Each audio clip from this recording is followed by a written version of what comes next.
Albert Einstein grew up in a middle-class family. When he was born, his family was scared that something was wrong with him.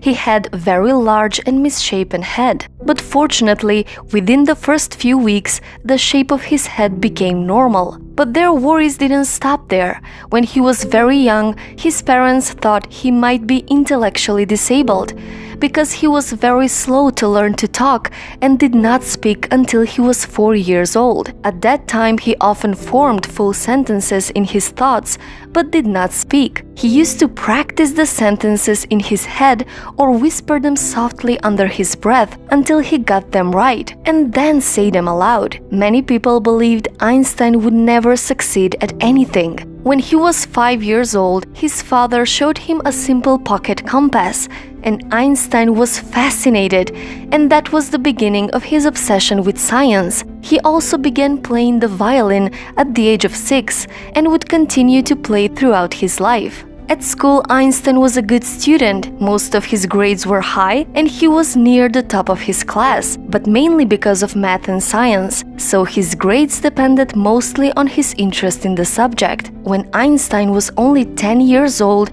he started educating himself. By the age of 12, Einstein taught himself geometry, and by the age of 15, he mastered calculus. But he hated the disciplined and rigid style of the teachers, so he dropped out of school at the age of 15 and left Germany to avoid military service. His parents were worried that their son became a school dropout with no employable skills and not very promising future. But Albert Einstein did not quit his education.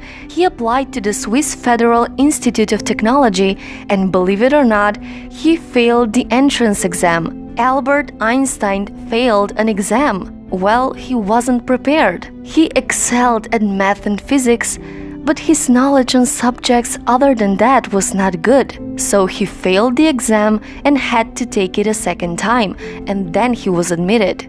There he met his future wife, Mileva Maric. She was the only woman among the 6 students in that section. After finally graduating, he couldn't get a job in academia for almost a decade. Every one of his professors knew that Albert was brilliant, but they were also bothered by his rebellious and disobedient side, so they refused to recommend him for various positions, so the academic institutions wouldn't hire him. But young Einstein needed money, so he got a job as a clerk in a patent office. The job was mostly mindless and very easy for Einstein, so he liked the job because he had so much free time to study and research while working there, and he developed his most important theories while working his boring job.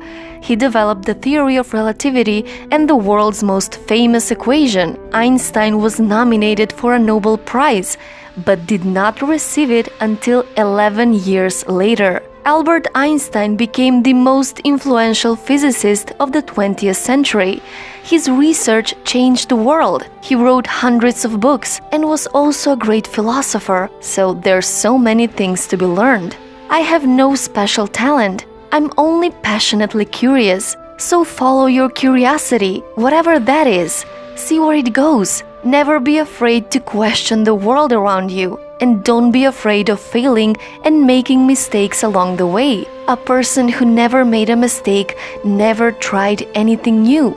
Dare to discover and dare to make mistakes. That's what divides successful people from unsuccessful. Don't be afraid to conquer your fears, and don't be afraid to follow your passion.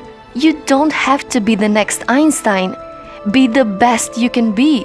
So rise up tomorrow and become a person you would be proud of. The world is waiting for you.